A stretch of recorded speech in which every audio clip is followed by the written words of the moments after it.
This video will be a guide to commercial brackets. Here we have the corner of a shade sail. In each of the pockets, wire rope has already been swaged and ran through, with the tail ends tucked in. You should have also received a bracket turnbuckle, a small and a large security bow shackle, and a commercial bracket. It's important to note that any hems or pockets in which the wire rope runs should be skyward. The commercial bracket is composed of a top plate and a bottom plate, all held together with a series of nuts and bolts. Additionally, clevis pins are used to anchor the wire rope to each bracket. The corner of the shade sail is to be sandwiched between the top plate and bottom plate. We'll need to remove this top plate, which is held together with 11/16 inch nuts on the top and 5/8 inch bolts on the bottom. We'll be using an impact driver for speedy removal.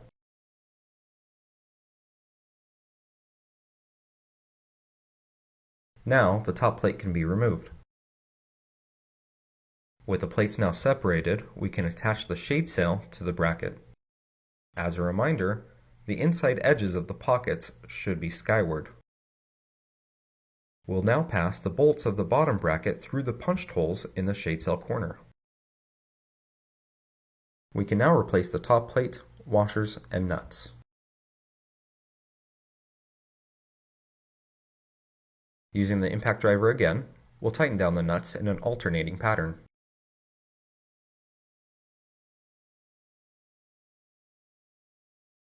We will then follow that up with using a wrench on each of the bolts to ensure that our hardware is thoroughly fastened.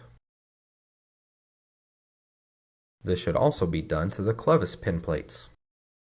With the hardware all secured, we can attach the wire ropes to the clevis pins. We will remove the cotter pin to set the wire rope between these two plates, and then reinsert the clevis pin and cotter pin.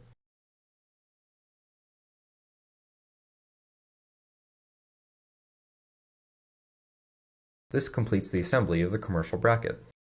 The bracket will then be anchored to the attachment point using the provided bracket turnbuckle, large security bow shackle, and small security bow shackle.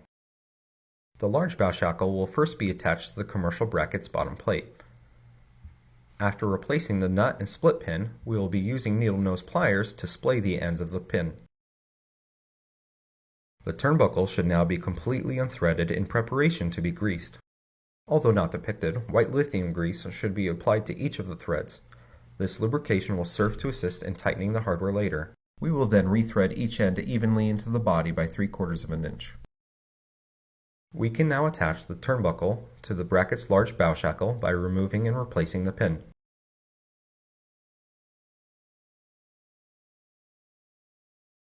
The same can be done to the small bow shackle, which will then be anchored to our attachment point. Before anchoring the hardware to the attachment point, we should double check that our split pins have all been splayed. Once the corner has been hoisted up to the attachment point, we will need to attach our small bow shackle to the tab.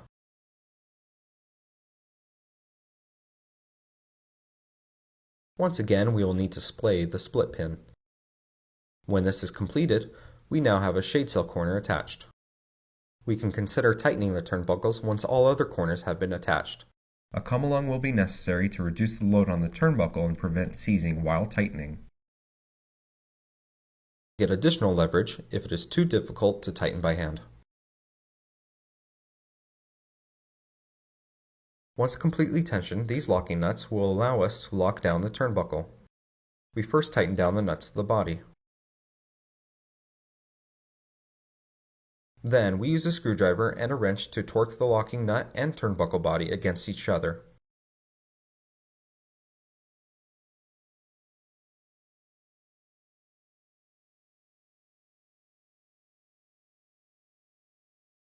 Our turnbuckle is now locked into place. With this, our shade is now installed.